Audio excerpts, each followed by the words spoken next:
Hi, this is Gráinne from the Sound Healing Academy. Today is the first video of a new series that we're doing. We're going to be looking at how sound healing can be interwoven into different holistic practices.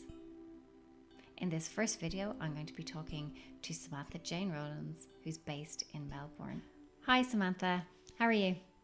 I'm very well, thank you. How are you going? Good, good. Well, thank you so much for joining me on the first of this new series where we talk to practitioners and students that are training with us or who have trained with us and who are interweaving sound healing into their current practice.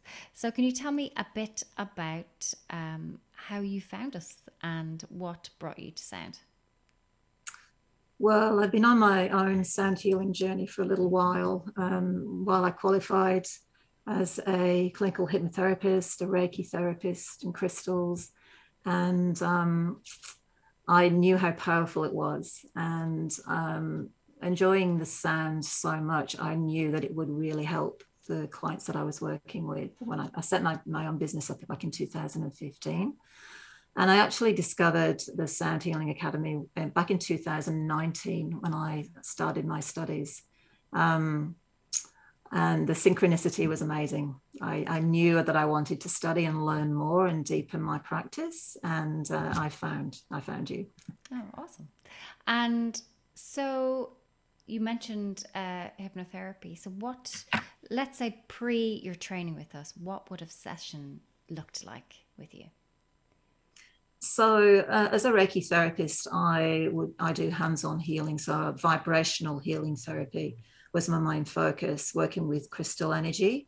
Yeah. So, having the client hold the crystals, placing crystals on the chakra, hands-on healing to channel the energy into areas of the client's body where healing was needed. And also encouraging the client to really be aware of their own body wisdom. So a session would involve channeling the energy and achieving a really deep state of relaxation and peace for the Amazing. client. Yes. Amazing. So Yeah. with sound healing and sound therapy, how do you interweave that into a session like that with what you've learned? Yeah, so certainly initially, I use guided meditation to really help people relax, to lead them into that place where they can just let go. And so, with my own voice and with the crystal singing bowls and the Tibetan bowls initially, I use the sound to help guide them down. And clients will say that while a voice is very soothing, the actual harmony of the bowls is just so soothing, it almost takes them out of their body. That's fascinating. It's really another dimension, very, very powerful. So yeah, there was no doubt in my mind that the elements of the sounds really added to my practice.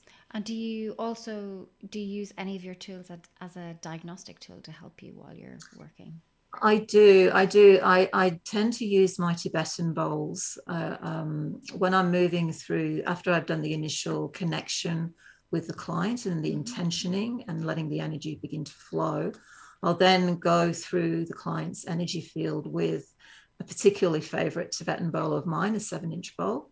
And I'll start at the crown and I'll go through the whole energy field through the different layers. So close to the body and then lifting up and just listening to the differences in sound. And it's amazing what you can hear and pick up.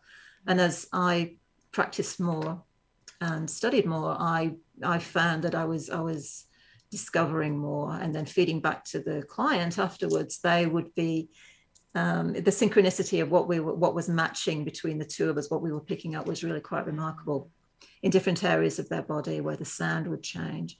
And then having Fantastic. diagnosed that, to be able to then go with another bowl and um, the way my business is called Soul Nourish Wellbeing for a reason, because I think it's soul nourishing, nourishing the energy back into the body using the bowl.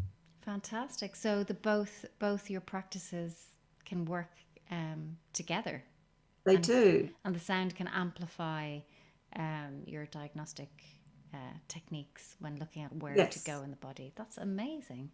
So Yeah, have you so any client stories of how the feedback since you've introduced this? yes, I have a lot of clients come with stress and anxiety, not being able to slow their mind down, racing heart. That's really very common amongst a lot of other things that people are wanting to sort out in their life.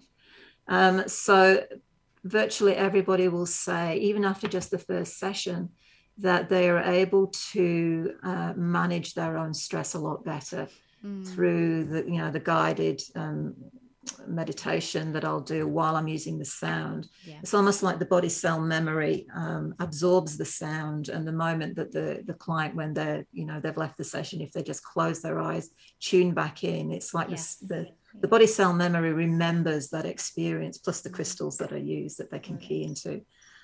Straight away, it's something that they are doing for themselves, and that's the beautiful thing. That's what I love about the way the Academy teaches, that the responsibility that you have, and the gift that you have for being able to heal yourself with these tools. Fantastic. And is there a specific client? We spoke earlier about a client with anxiety and how the sound helped her. Could you tell me a bit more about that? Yeah, so there was a client who I saw for a number of sessions who had quite severe depression, had been at the time had an incident where she felt suicidal. So she felt really quite out of control and knew that it was time to do something. So even after the first 3 sessions, the techniques I gave her, her experience of the sounds on her body had a really deep effect. She said to me she felt a connection in her heart and in her soul that she had never experienced before. And this young girl had never experienced sound healing before, so she didn't know what to expect. And she had an open mind, which was beautiful. And her journey, we had quite a number of sessions, and each one built on the last one in terms of her being able to achieve a sense of calm, and a feeling that she wasn't hopeless and helpless, that she was in fact had a lot of gifts inside her, that things that had happened to her were not her, they were external, and she was able to integrate them. The sound had a way of helping her tap into the experience and release it and integrate it, so that it wasn't sitting like a heavy blanket in her body, as she described it. Wow. She felt a lot freer. That's amazing. That's amazing. It really was, and it really reinforced to me just the value of learning, how to use sound, just as something as simple as the bowls, the Tibetan bowls, the crystal bowls, and all the other instruments that you can use. It doesn't have to be elaborate. It can even just be one Tibetan bowl. It can do amazing things. So you have other areas that you work in. You're a very talented lady. I hear you work, you've art creation. So tell me a bit about that. Yeah, so I've always painted, and the more I started using sound, I've discovered that I was able to see sound as color. And I later found out this is something called synesthesia, where you experience one sense through another. So in using the bowls, and in fact, in using my own voice even, I would see color. I would see, it's almost like a gateway. My mind opened and all these images would flood through. And I started painting them. I just let them come through onto the canvas. And the paintings really connected on a soul level with a lot of people. And they sort of said to me, I really want to do that. I see things too. And they'd never talked about it before. So it was kind of, it was a wonderful revelation. I suddenly had all these clients coming to me that had these gifts and were just so excited to say, oh, yeah, I've not spoken to anybody about this before. Let's, can I do a creative session with you? So that's what I do too. Yeah. And that's very healing, the art and the sound together. Yeah. Wow. Well, it just goes to show how, how you can interweave it into all these different modalities, and how it can just what it can create, what it provides for you in those art sessions, and what it as a diagnostic tool for your Reiki sessions, and how you can teach people. I love that about sound healing, how you can Yes. Give people a tool to take with them.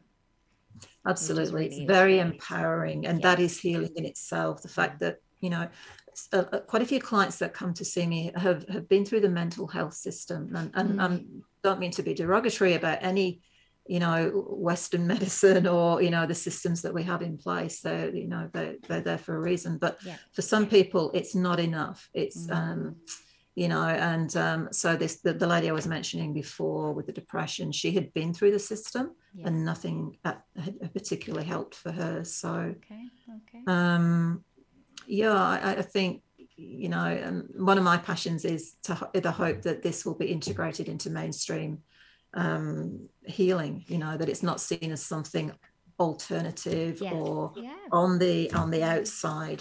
This is something that is just so powerful. But I get quite passionate about it. Well, thank you so much for talking to us, Samantha. On our social media, we will post a link to your channel. People can find out a bit more about what you do.